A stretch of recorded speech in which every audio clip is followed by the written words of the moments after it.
I do love Böll, and it's like years since I've returned to him, but I feel like he's always sort of there. This is The Lonely Voice with Peter Orner from Texas Public Radio. I'm Yvette Benavides. On this episode, Peter Orner and I discuss The Death of Elsa Baskoleit by Heinrich Böll. And stay tuned for a bonus discussion about another Heinrich Böll story, Parting. On this podcast, where we celebrate the short story, we were bound to get around to Heinrich Böll. What took us so long? He is a master of the 20th century short story. He was prolific. He was German and chronicled World War II, the bleakest of post-war years, but also the rebirth and prosperity of that country over the next 3 decades. His themes can be rather bleak, about the hypocrisy of governments, about alienation, but in his short stories he also endowed his characters with a sense of dignity and of an understanding that they deserve good things in this life, in fact, want those things for themselves. Böll was considered one of the greatest German writers, and he was awarded the Nobel Prize in Literature in 1972. We see in his stories the need he felt to center the moral duty of writers to address social and political issues of their time. But like all of the great masters of the short story, his stories are for all time, even today, especially so for us lonely voices. In the story The Death of Elsa Baskoleit, the protagonist describes the rather neglected neighborhood where he grew up. Mr. Baskoleit was a grocer, and he puts on as if he has no patience for the children who run around making noise. He grunts and complains, but he gives them apples to eat. The protagonist is taken with the nightly view he has of the grocer's daughter, Elsa, clad in green and pirouetting at the window. He's entranced. Soon he comes to see that the neighbors don't like what they see. There's something vulgar or unseemly that they find in her dancing. The boy's family leaves the neighborhood. A war comes, a long one, and on the occasion of his return to the old building as an adult, he learns of Elsa's death. What happens next is an echo or homage to Chekhov's story Misery, but Böll's story must be taken on its own. My own belief is that this particular situation of a parent losing a child is so beyond imagining, so beyond language or words, it can only be articulated as a story in a fiction for the rest of us to understand what it means to be bereft, what it means to lose almost everything, and let that loss color every interaction from now on. Peter Orner and I also discuss Parting by Heinrich Böll. Maybe we've all had this kind of situation with someone, a friend or loved one or lover, where we've said our solemn goodbye and braced ourselves for the parting. But then we're still standing around together, standing at the gate or the platform, or maybe the car won't start, and we keep on saying goodbye, keep kicking at the ground, keep making small talk as if we've just met, only occasionally dipping back into ancient history, remarking on a happier moment, a shared laugh, a secret, a time when saying goodbye didn't even seem like the final chapter we'd ever have to write. Here now, Peter Orner and I discuss The Death of Elsa Baskoleit and Parting by Heinrich Böll. I don't think anyone could argue that these stories represent Böll's best work, and yet, they are ingrained in my brain, especially Parting, but now a story that I kind of discovered more recently, The Death of Elsa Baskoleit. I don't know, if you can write these, you can kind of do anything. And I think we know from Heinrich Böll's career that he did a lot of other things, extraordinary things. The novel The Clown, Billiards at 9:30. I think that's the right title, right? Death of Katerina Blum, amazing novels. But these stories, I meant to look up exactly when they were written. Some of his stories are early, pretty much right after the war, but others I think were memories of the wartime written later. And I don't know where these exactly fit, but I will reach for Böll at a time like right now when I am feeling utterly despairing, and I'll read Böll, and it's not like I'm going to feel better, but I'm going to know that, his people survived a lot. And, he was a German soldier in World War II. It's an odd fit, and yet he's one of my all-time favorites. I think The Death of Elsa Baskoleit was published in 1951 or thereabouts. But I want to ask you a question about this idea of why do you say if he can write this story, he can do anything? What is it about the story? I think he stares something in the face so directly, and I think a lot of writers would attempt to, I think rightly, do more with a story like this. But I think Böll knew that in this case there wasn't anything more to do. When we talked about this a while back, I compared it to Chekhov's Misery, which I think is a kindred spirit to this story. Guy whose son dies and he's telling the horse because no one will listen. This is Böll's Misery, I think. And I think that he just got it done. I mean, the story is over in a blink, and it's like you see Elsa dancing, and then, years pass, the war happens. Our narrator's a truck driver. He overhears somebody in the warehouse saying, "Hey, that Baskoleit guy wants purple grapes." And he's like, "Oh, right. That's the guy with the daughter who lived in the courtyard where I grew up." And then the story is over almost. And we'll get to what happens after that point. But it's so compressed. And I can imagine, people thinking, "Hey, Heinrich, you could extend that one and really kind of make these characters more fully fleshed and give it more life." And Böll did that in other places, but here he was like, "You know what? I'm gonna write my misery." There is this thing about the first part of it that establishes, as you say, in a very compressed way, so much about him and his family and the way that they were living, but also how he engaged with Baskoleit. And he does it in a very short space. And we know that Baskoleit was, this character there in that building that would throw out the garbage, and he was just this guy. The smell of rotten fruit was everywhere. He sets it up in a kind of a negative way. And then he says, but in his heart of hearts, Baskoleit was a cheerful man. We knew as surely as only children can know that his grumbling was the game. Even the way he used to swear at us, and he would often come up the 3 or 4 steps leading from the basement to the street with his pockets full of apples and oranges, which he tossed to us like rubber balls. So in that first paragraph, we learned so much about how his family was living, where they were living, but also that Baskoleit is kind. And then immediately we learn about Elsa. But the interesting thing about Baskoleit, as if that weren't enough, was his daughter Elsa, of whom we knew that she wanted to be a dancer. Perhaps she already was one. And here's the thing I wanted to ask you. I've been wanting to ask you about this story. I have two places marked off. One of them is in the yellow rectangle of the window frame, her thin green-clad body, her pale, strained face, and her fair head that sometimes, when she jumped, touched the naked light bulb, which began to swing, and for the space of a few seconds, expanded the yellow circle of light on the gray courtyard.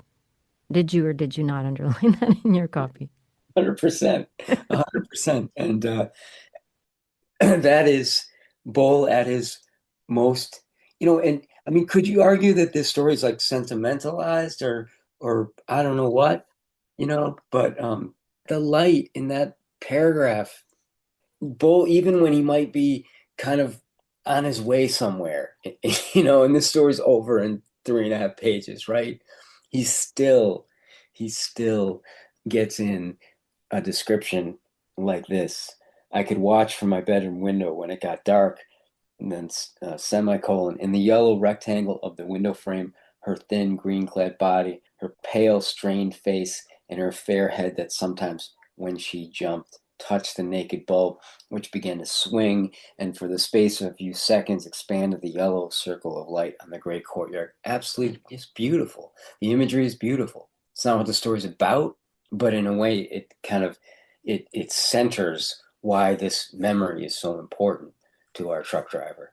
And he does it just there because what we know about Elsa in the later years is that she wanted to be a dancer, and we see her.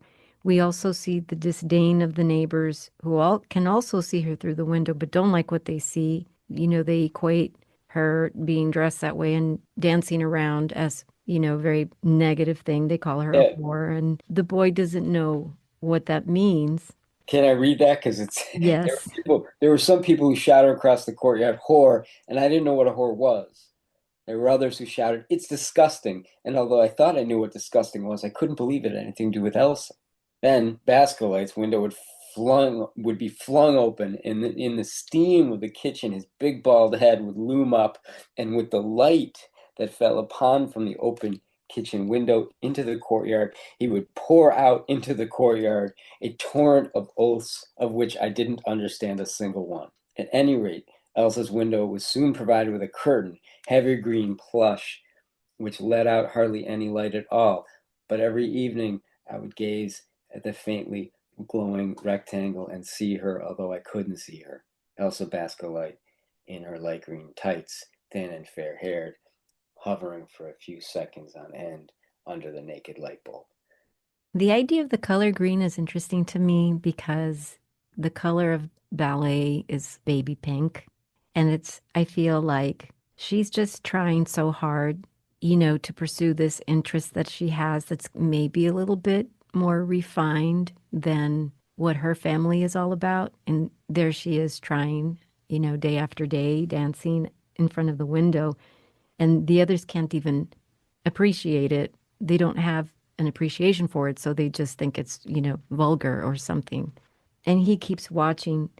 Then there's a time shift from that paragraph that you just read to the next one. But before long, we moved away. I got older, found out what a whore was, thought I knew what disgusting was, saw dancers, but liked none of them as well as Elsa Baskoleit, of whom I never heard again. We moved to another town. War came, a long war, and I thought no more of Elsa Baskoleit. I didn't even think of her when we moved back to the old town. So, talk about compression. A lot happens, even a war, a long war. And of course, he never thinks about her, but he does move back. And he tried many jobs and he became a truck driver. And then, as you said before, the name Bascolite comes back into the picture and the idea of purple grapes. And so he is going to go on one of these deliveries.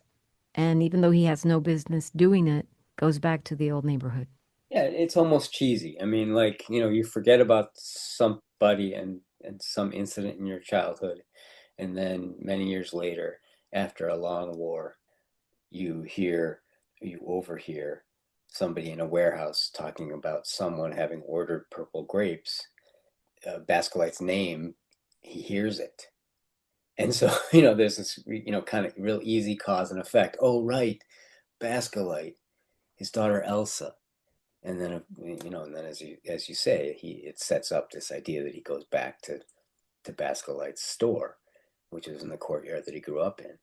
It's so simple, and yet, what happens in the store is also extraordinarily hard to forget. you know, Hmm. this is not a story that I will forget. I've been Hmm. carrying around Bulls Collected forever and ever, and for some reason, and I always look to the shorter pieces of any collection. I read those first just because I don't know, maybe, I don't know why. I just want to see that sense of compression, in action, and because I love it. But for some reason, I overlooked this story. I don't know why. And so then when I read it recently, I was like, damn, that's it. And what happens in the store is one of those things that happen in some stories that you never forget. And that's where I'm at with this one. What the name evokes for him is the rectangular, brightly lit frame of the basement window. That's the imprint. When somebody says the name, and that's the imprint, is that window. That I can believe. That I think is not that cheesy. And he sees Elsa Bascolite dancing thin and pale, dressed in bright green, and so he takes a different route from the one he was supposed to take. His return to that neighborhood is also very striking because even though it wasn't like a great place before, now it's war torn and it's pretty well devastated. And he sees a child in the street which used to swarm with children, a pale, dark-haired boy sitting on a bit of broken wall and drawing lines in the whitish dust. He looked up as I drove by, but then let his head droop again. And so he goes into Bascolites. He enters into this space that again is, it's pretty run down. There's dirt, there's dust, and there's this big barrel of vinegar. And, it's just a very sort of, the details are very negative. And there's a woman there by the counter. And, his thing is to say, my daughter has died, Elsa. And she says, I know. I've known that for 5 years. I need some scouring powder, too. My daughter has died, said Bascolite. He looked at the woman as if it had just happened, looked at her helplessly, but the woman said, the loose kind, a pound. And Bascolite pulled out a black barrel from under the counter, poked around in it with a metal scoop, and with his trembling hands conveyed some yellowish lumps into a gray paper bag. My daughter has died, he said. The woman said nothing, and I looked around. All I could see was some dusty packages of noodles, the vinegar barrel, which had a dripping tap, and the scouring powder, and an enamel sign showing a grinning fair-haired boy eating a brand of chocolate that hasn't existed for years. The woman put the bottle into her shopping bag, stuffed the scouring powder in next to it, threw a few coins onto the counter, and as she turned round and walked past me, she tapped her forehead briefly with her finger and smiled at me, as if to say, this guy's lost his mind. Right. The details there are just the details. Like, they're not imbued with any amount of emotion necessarily, except for that line about, he looked like it had just, like she had just died and he looked so helpless. But the rest of Right. it is just the detail of this woman hearing the story for the millionth time and going about her business, not paying attention to him saying it over and over again. Yeah, and she probably comes there every day. So, Yeah. what is she gonna do? Again, it's like in a lesser writer or somebody who was just kind of trying to drive a point home. I mean, this story would falter, I think. And so I think there's something pretty delicate about it. And I do think one false move, including where he gets pretty close to, kind of a too easy thing, hearing the purple grapes, remembering the light. Even that, for me, it gets dangerously close to, kind of a too easy a segue into another part of the story. But I'm willing to forgive anything here when I get he evidently did not know how to manage the spigot properly. The sour fluid ran over his fingers and down on the floor. A puddle had formed, a rotting, sour smelling place in the wood, which squeaked under his feet. Now, Bascolite has been a shopkeeper for a long time. He knows how to get vinegar out of the big bottle, right? So it's complete muscle memory combined with indifference.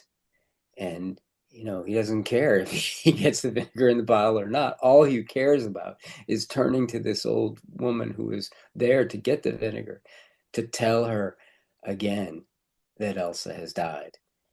And that's all that he says in Yeah. the story over and over and over again. And we realize we learn from the old woman, it's been 5 years of this. So yeah, he's clearly lost his mind.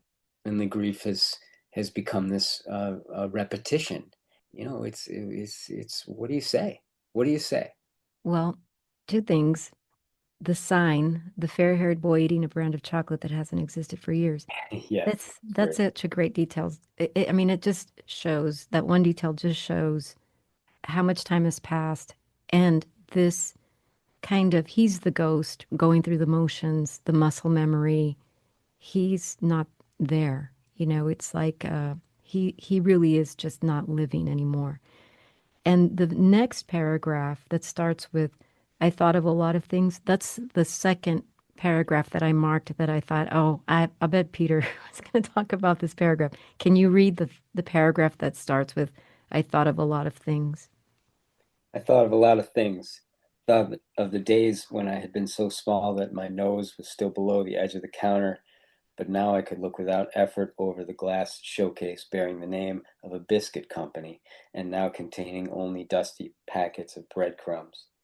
For a few seconds I seemed to shrink. I felt my nose below the dirty edge of the counter, felt the pfennigs for candies in my hand. I saw Elsa Baskoleit dancing, heard people shouting across the courtyard horror and it's disgusting, till I was roused by Baskoleit's voice. My daughter has died. He said it mechanically, almost without emotion. He was standing by the showcase now, looking out into the street. Yes, I said. She is dead, he said. Yes, I said. He turned his back to me, his hands in the pockets of his gray smock, which was stained. And again, it's like this could be cheesy, and maybe some people might believe it so. She loved grapes, the purple kind, but now she's dead. He did not say, "What would you like?" or "May I help you?" He stood near the dripping vinegar barrel beside the showcase, saying, "My daughter has died, or she is dead," without looking at me. Again, I feel like I can't argue with it. you know, Yeah. I just, I'm just there. I just love what he does with the spaces, like the window, the rectangular window, the light, and then with the showcase, the idea of his nose, on the edge of it, on the edge of the counter. I mean, that he remembers that feeling, it just shows how often he did it when he was a kid, how much a part of this place he was, and, and only that. And that's such a simple idea, almost inconsequential, and yet this is what he's focusing on in that moment. This is the imprinted memory of the past. Such a simple, unlikely thing. He says that his daughter died. Baskoleit says that Elsa died something like 8 times. I think I circled or counted 8 times. Because then another woman comes in and it's the same deal with her, except her reaction's a little bit different from the previous person, the previous customer. So he's just standing there agreeing, yes, she died. Yes, your daughter has died. And then he comes sort of out of that reverie. This woman is standing there and he says, "My daughter has died." The woman said yes and began to cry and said, "Some scouring powder, please, a pound of the loose kind." And Bascolite went behind the counter and poked around in the barrel with the metal scoop. The woman was still crying when I left. I want to ask you, what do you make of that? I think what rescues the story from its maybe easiness or I don't know is the specifics. Also the fact that to me, both of these women are regular customers. One Yeah. of them continues to cry every time she comes in, but she's also there for the scouring powder. You know, she's not there to share the grief with Bascolite, but that's a maybe something that just happens in addition to the fact that she's there for the scouring powder. And, like the other one's there for the vinegar. And I guess I see or I read into the interactions that Bascolite, his father, has with these women as being sort of routine, but also being somehow like they're communicating something beyond the fact of his daughter not surviving the war. You know what I mean?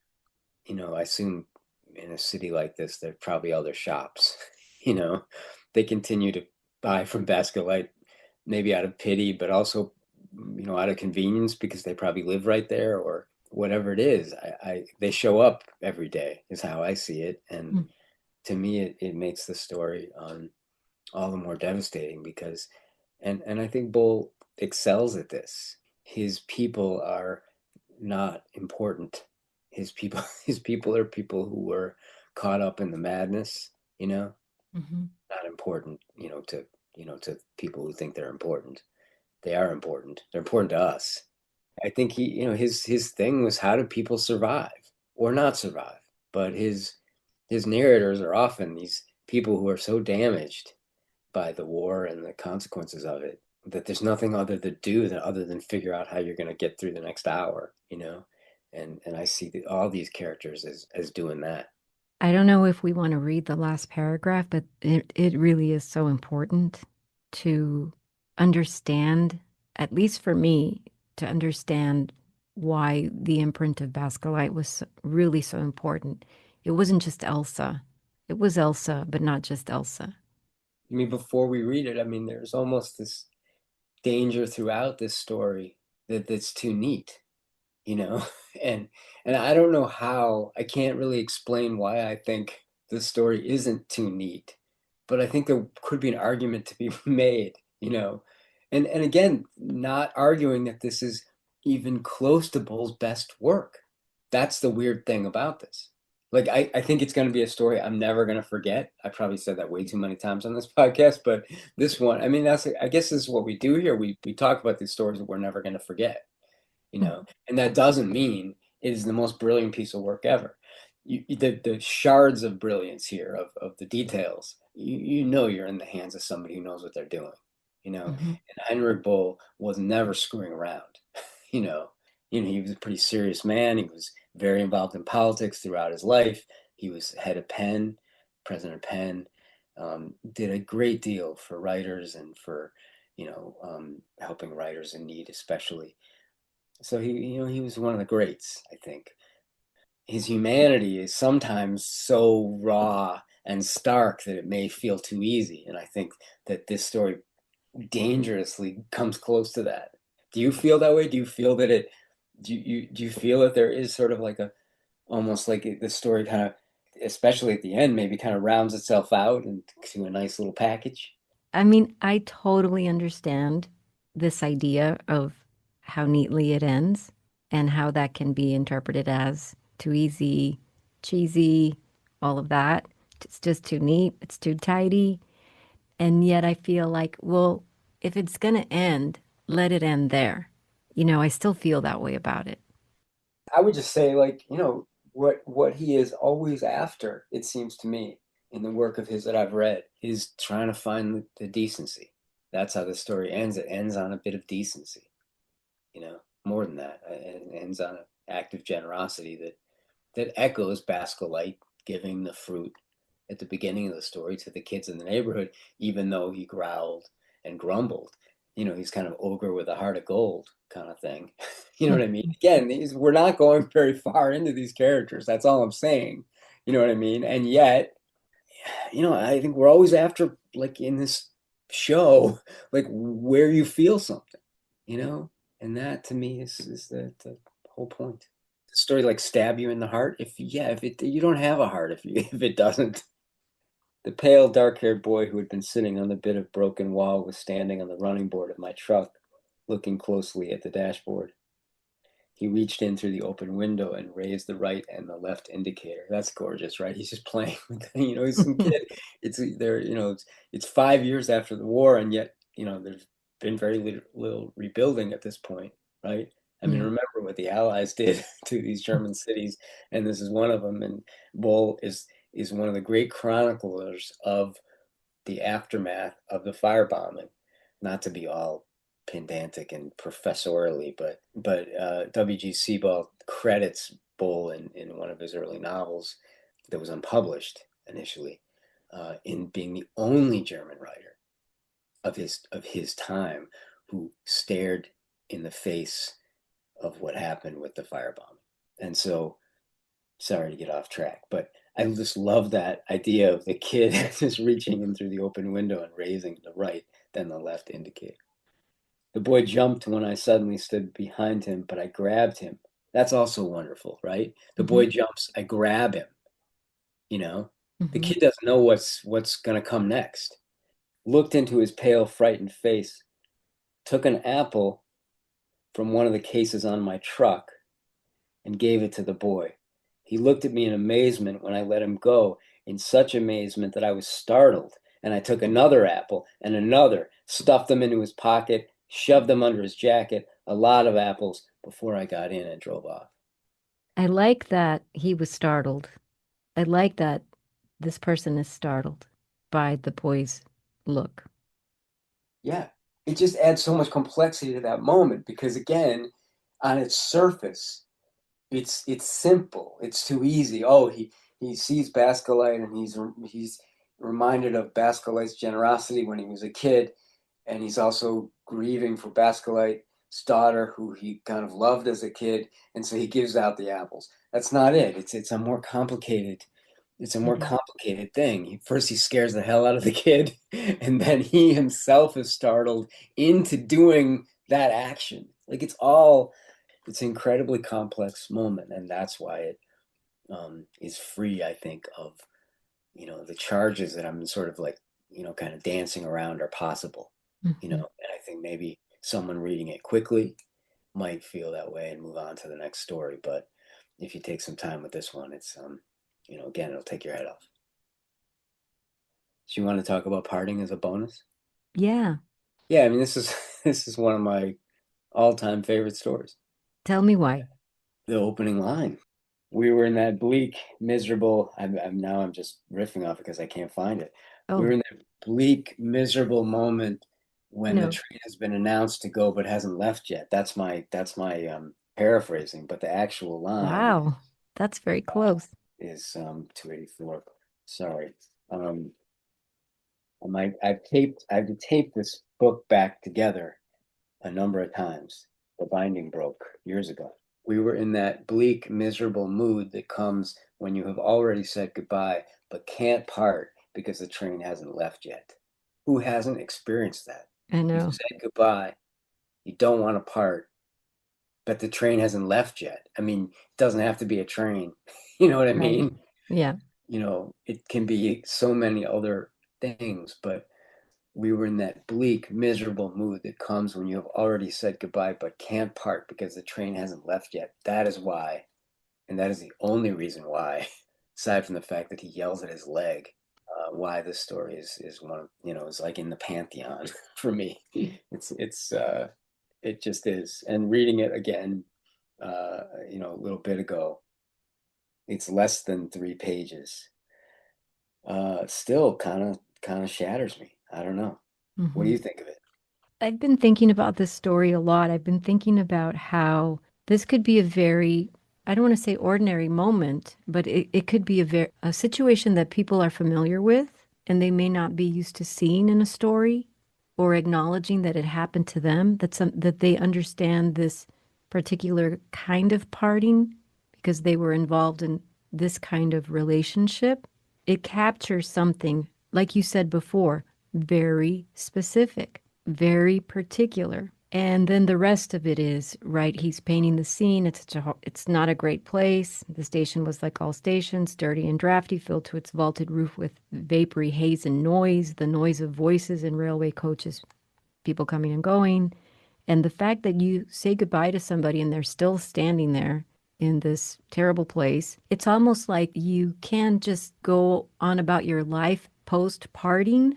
You're sort of like wanting to feel the emotions of that absence, distance that's about to come, the very act of parting, and you can't even move there. The person's still standing there.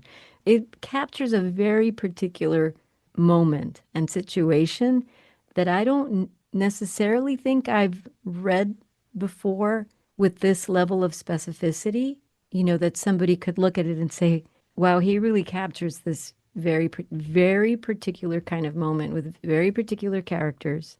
And you're still sort of outside of it and getting something else out of it, I think.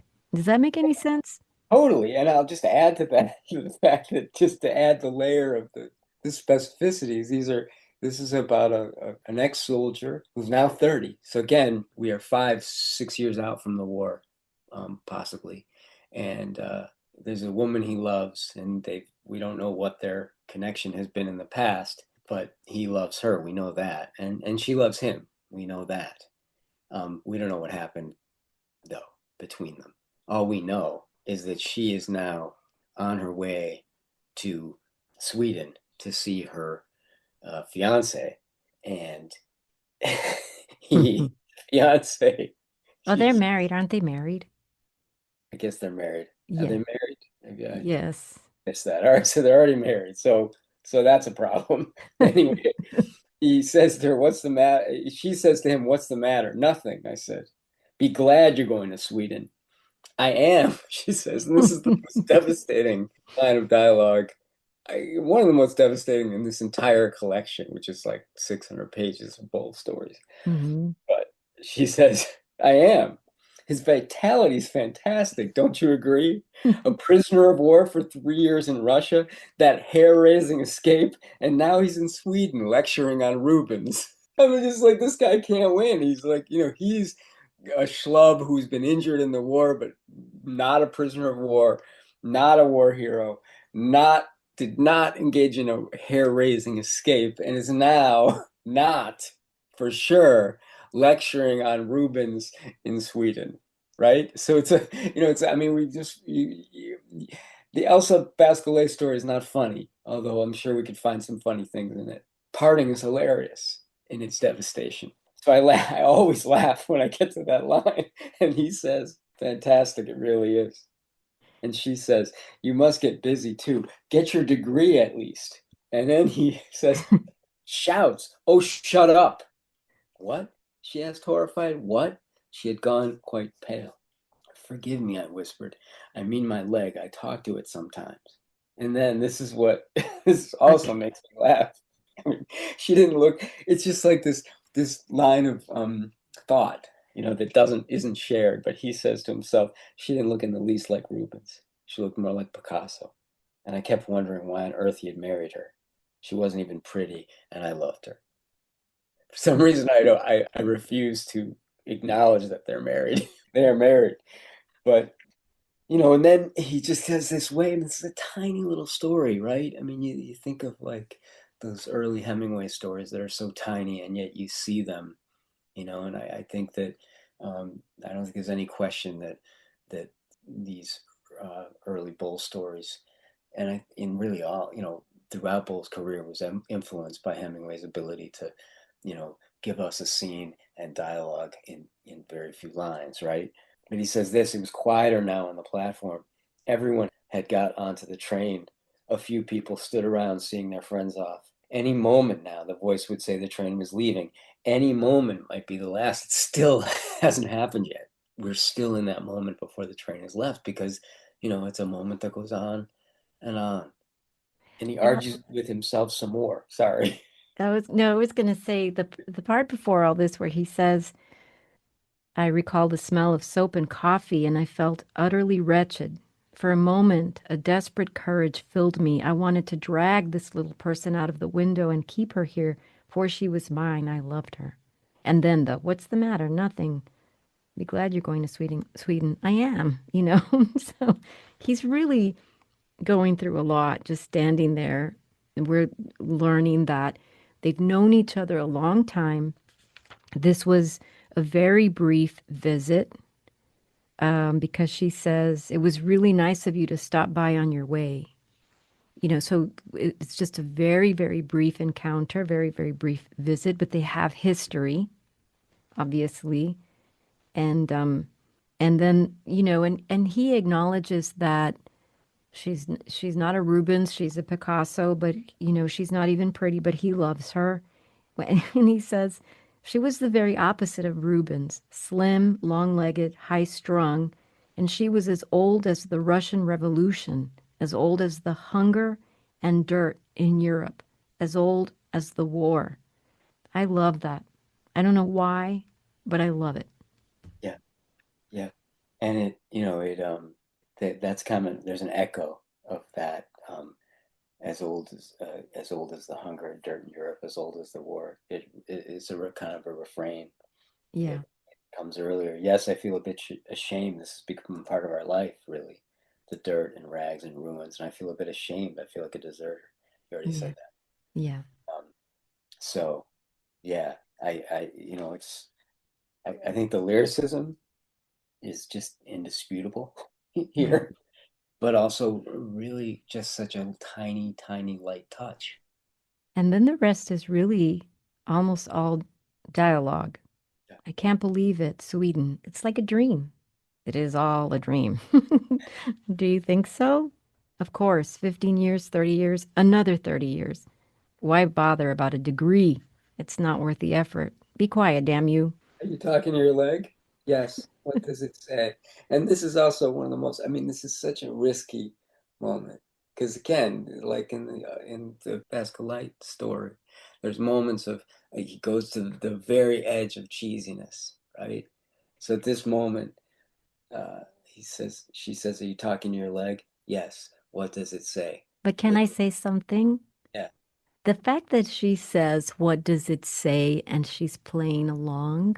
yeah, I think that one line, what does it say?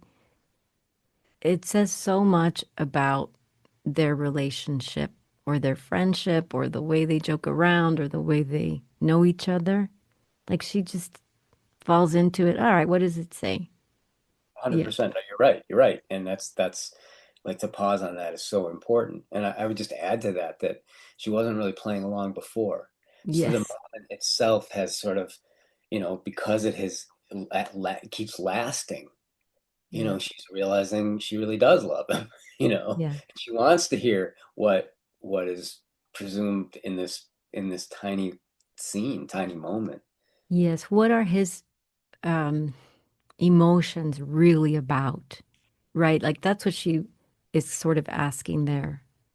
Not about Yeah, his leg, but what sure, but what like you does he said, I really? think what you Yeah. said earlier, she's playing around Yeah. because she loves him. But she's also married and going to Sweden, and you can't. Both things can be true, you Hmm. know. And so we were quiet. We were quite silent. We looked at one another and smiled, and we told one another without saying a word. I mean, there it is. But again, that borderline cheesy? I would argue it is. But I think I agree with you. What surrounds the context of the moment aren't cheesy, and therefore he gets away with it. Yeah, because the very next line pulls it out of cheesy for me. You want to read it? She smiled at me. Do you understand now? Is it all right? Yes, yes. Truly? Yes, yes. You see, she went on softly, it's not important to be together and all that. That's not what really matters, is it? I mean, of course it is. It's ridiculous. So, do people say that? Of course they do. And so it's like, but I mean, she just squashed him with her foot. It's like we don't have to be together to love each other. We don't, Yeah, I can have my life, you can have your life, yeah. and I'm we going still to have. I'm going to Sweden. Oh, you should read the rest. The voice that announces the train departures was right above me now, official, distinct. And Bo is so great on officialness, officiousness, he's so great on that, and his narrators are often like, fuck that shit, but the voice that announces the train departures was right above me now, official, distinct, and I winced as if a great gray impersonal whip had come swishing down under the vaulted roof. Goodbye, goodbye. Very slowly, the train started to move, sliding away in the darkness under the great roof. That's the parting. That is not cheesy. I just think the fact that he becomes dangerously close is the beauty of it. I can see him just crying for his people, and I Yeah. think, and again, he was such a engaged person, politically and otherwise, and so I could see him just feeling like this could be a better place if we're decent to each other. Heinrich Böll is the author of The Death of Elsa Baskoleit and Parting. This has been The Lonely Voice with Peter Orner. Jacob Rosati composed our theme music. Dan Katz is Texas Public Radio's news director. I'm Yvette Benavides.